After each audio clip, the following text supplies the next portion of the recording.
So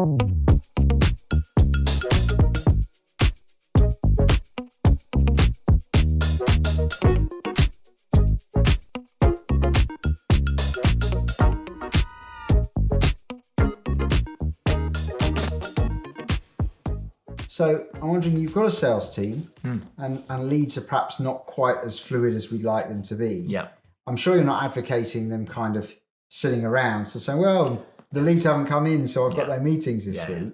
So I'm just wondering, from a prospecting role, we know about sort of customer interaction. Yes. But when you look at lead gen and prospecting, where do you think the sales role is now, and what should salespeople be doing in an active way? Yeah, that's a great question, Grant. I think it all kind of does depend on, doesn't it, what sort of marketing machine you've got behind it. And I guess there's an interesting question, which and I look at different businesses. It's around, to what extent should salespeople be part of that marketing machine, if that makes sense? So things like social media, should the salespeople be building an audience as well, or is it a company-led thing? And I think that's an interesting question, which, and I think in a lot of businesses it does make sense, in smaller businesses, for that to sort of happen. But of course, that has to be really clear and integrated with the whole messaging that the company's trying to put out there. So I think salespeople can do a few things in terms of prospecting. I think, networking is still valid. I think that still happens. And I think a lot of the time thinking proactively about, do we have introductory channels? Do we have referral sources that we can go to? So that'd be my first port of call. If I had a sales team sitting around doing nothing, I'd just be thinking, well, hang on a minute. First of all, when did you last visit our customers and ask for referrals? So there'd be all of that. They should be doing that sort of activity, because a referral is like gold dust in sales, especially if it's come from an existing customer that really like you and like what you do. It's so easy then to build on a referral. So I'd expect them to be doing that sort of activity. I'd expect them to be looking at introducer channels, third-party introducers, and building relationships with third-party introducers. And I'd probably expect them to be doing a certain amount of activity on things like LinkedIn. So if we know who our target audience are, and if the marketing operation is putting out great messaging into that audience on a regular basis, I'd expect the salespeople to be occasionally reaching out on LinkedIn if they've got nothing else, actually going out there saying, like to connect with you, see you've been engaging with our stuff, maybe send them some quality added value things, but doing it in line with that, added value piece. So I think you've got to be constantly thinking what's in it for the customer. And can I send them an article? Can I send them some top tips on this? Can I send them something which will engage with them and get them to engage with us more proactively? And so on LinkedIn, I will be initially just connecting with people.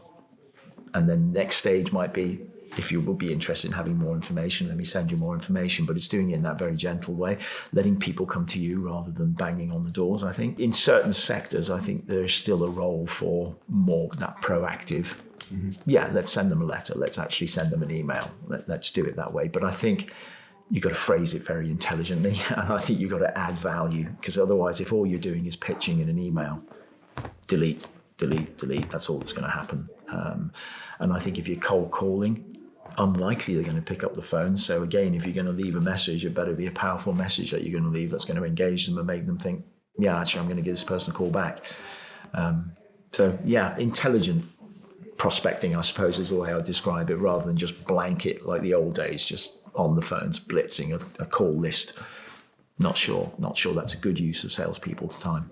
I think there are better ways they could use their time. When you talk about salespeople being on social media possibly and doing those other things, it's a really interesting conversation, I think, because one of the things that my impression is, and you may tell me otherwise, is that this idea of remote selling, not that you shouldn't get face-to-face whenever you can, but embracing things like video, embracing things like what can we do to remote sell. I mean, even learning how to have the initial conversations on Zoom or Teams, because it might be that the customer's quite reticent to book an hour and a half in a diary before there's an introductory meeting. To what extent, because from where I'm sitting, the sales community as a whole haven't embraced those things near enough. No. And I'm just wondering what your thoughts on that and what needs to happen to make those kind of channels more effective? Yeah, I think absolutely they have to embrace it. It is the way the world is going, and I think expecting someone to commit straight away to a full 2-hour face-to-face meeting with you is. It wouldn't be very intelligent. Commitment is an interesting thing, isn't it? I think I often use the analogy of we know from Robert Cialdini's work that the commitment and consistency principle. Once people start making commitments to you, it's harder and harder for them to reverse back. But the interesting thing about that is, therefore, if you think about that, ask for small commitments first, because they don't need to be big ones. Now, that's why on LinkedIn it might be just wondered if you'd like to connect. That's all. All we're asking people to do is to move their thumb 1 centimetre on their smartphone and go accept. You don't get a smaller commitment than that. But once they've accepted, now you're connected.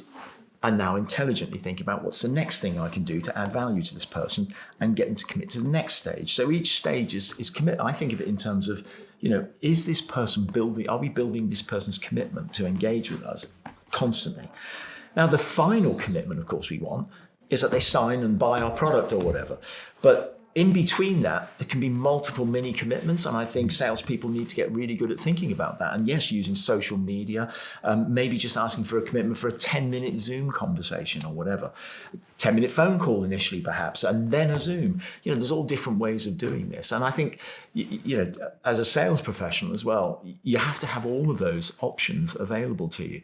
I mean, when I reach out to people myself, to chief executives, my attitude is I don't mind if they would prefer to have an initial phone call or initial Zoom, but it's their choice, because I want to go where they want, where they're most comfortable. So that's classic sales. You don't try and force people down one line or the other. I think ultimately most salespeople, yes, would like to get face to face with somebody. That's in our DNA, and that's because we're curious about people and we just want to know what makes them tick, and we know that we can really work our magic when we're face to face. They've already assessed our product or service online. They've done that. This is about it's about them feeling comfortable and about them building trust and about them building confidence. And it is so much easier to do that if you've got all the weaponry of body language, tonality, eye contact. It is so much easier to do it that way. Zoom's not bad, but there's still that small delay. It's not the same conversation on Zoom as you can achieve face-to-face. So I think it's right that salespeople should strive to get to that point. But I just think you've got to be thinking intelligently about doing it in stages and using all the weaponry you've got to do that.